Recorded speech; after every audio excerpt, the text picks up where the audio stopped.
Hey everyone, Dockwell here, and welcome to another one of my Dota 2 hero guides. Today we're going to be taking a look at the Death Prophet build for patch 7.31b, and as always, before I jump into it, I just want to let you know that for pretty much every hero and every role, you should probably follow the Tortellini or Immortal Faith in-game guides. They're usually pretty accurate and up-to-date, but if you find that they're weird or you don't think they're up-to-date, you can always go to Dota2ProTracker.com and see all of the pro or high MMR, 7k plus MMR builds for every hero in every position and what they're building and how they're playing the hero. So, now that that's out of the way, we're going to jump into this Death Prophet build. We're going to get into the skill build and the item build for this patch and how strong this hero can be, because it's one of the best heroes in the meta, and how you're able to build that to be a really strong team fighting hero that just melts towers and just does really well overall in pretty much every position almost in this patch. So we're going to be focusing on the mid and off lane role like I did in my guide, because that's the main ways that you're going to be playing this hero, and the item builds are generally the same, the skill builds are generally the same for both positions. So first, let's just jump into the skill build here. So first level, you're always going to be going Crypt Swarm,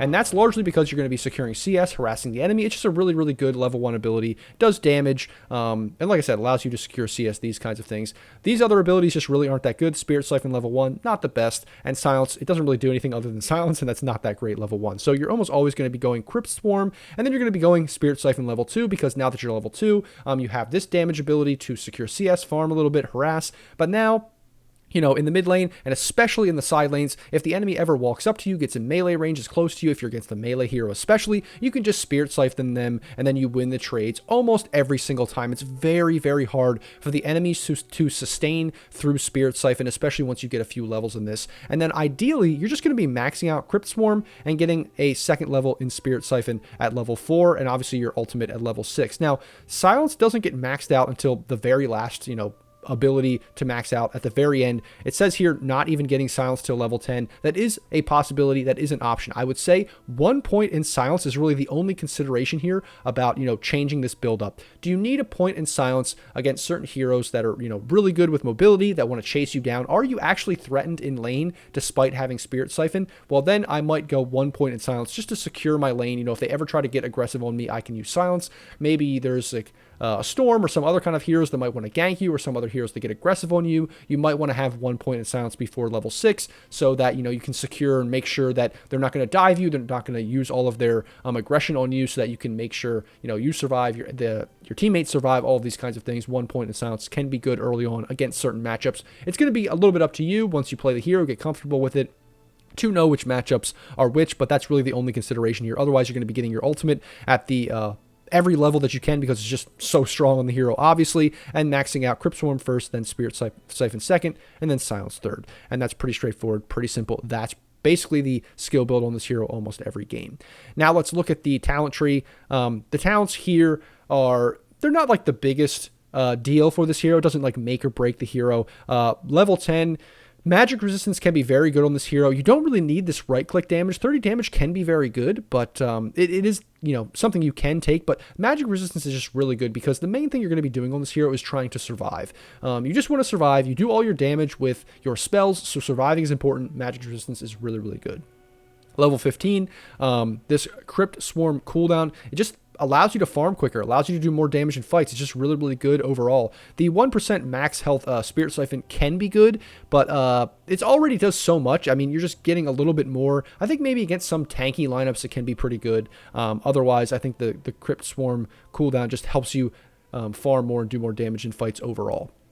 Then level 20, the 400 health, again, you just want to survive, because the longer you survive, the more damage you're going to be dishing out with all of your abilities. So 400 health is really, really good. The Spirit Siphon moves slow can be good against heroes that don't have a lot of mobility and have a lot of trouble escaping. So, if you feel like you're already really tanky, and you feel like, you already can't die, and you just need a little bit of extra control, you can get that slow, and then it's very hard for heroes that don't have mobility, that rely on running away from you. It just makes it impossible to run away, and with the combination of Ag's Shard, which you can get, it just makes it so powerful. So it is a little bit dependent for this level 20 talent, but 400 health, you can almost never go wrong with that.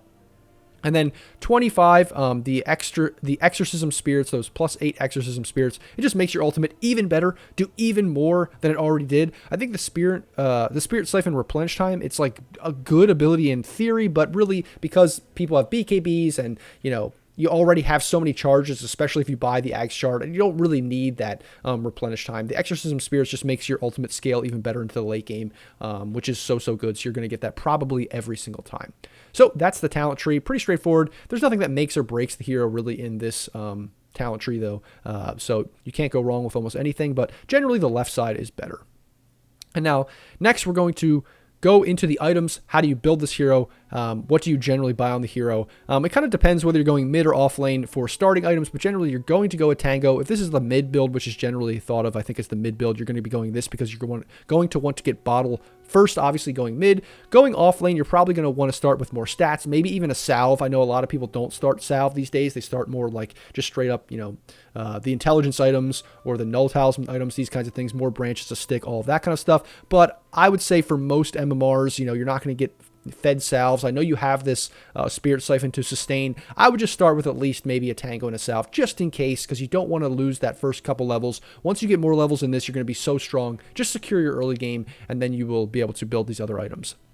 Then you could possibly complete one null talisman, possibly two. I see one pretty much every game, but two is definitely possible. You're going to get boots and a magic wand, a stick almost all the time as well, because surviving, getting that burst magic replenishment and health in team fights can be so good. So you're definitely going to want to get all of these items pretty much. And then the consideration from there is, do you get treads or do you get boots of travel? Mid will probably go boots of travel all the time unless they desperately need a Yule Scepter. So unless you really need Yule Scepter or you're going to die, you're going to get called out, they'd have a lot of damage early, then I would probably rush into this Yule Scepter. Otherwise, you can go boots of travel first almost every time. If you're going off lane and you don't want to get boots of travel, you're probably going to go power treads. You can go phase boots sometimes on this hero too.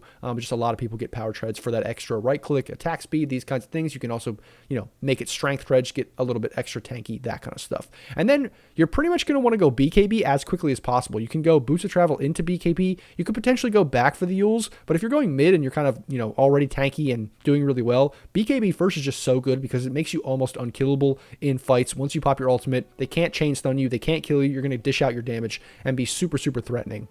And then from there, you're basically just going to be buying things to help you survive.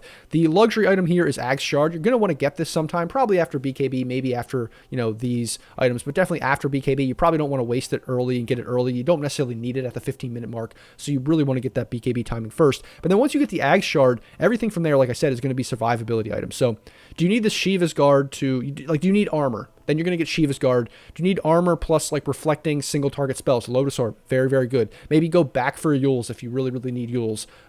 You could potentially build Pipe or Hood and then Eternal Shroud in some games, but it's not really, not every game. If you just need, generally strength, status resistance, tankiness, a good all-around item is always going to be Kaya-san.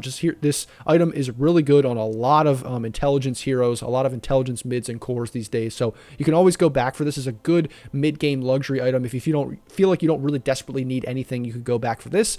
And then you can also go for, Ags for more control. Refresher is always really good, even as a third item on this hero, because having two ultimates, if you feel like you already are so tanky, you already can't die, maybe Yules and BKB is enough. Going Refresher, just a really good item.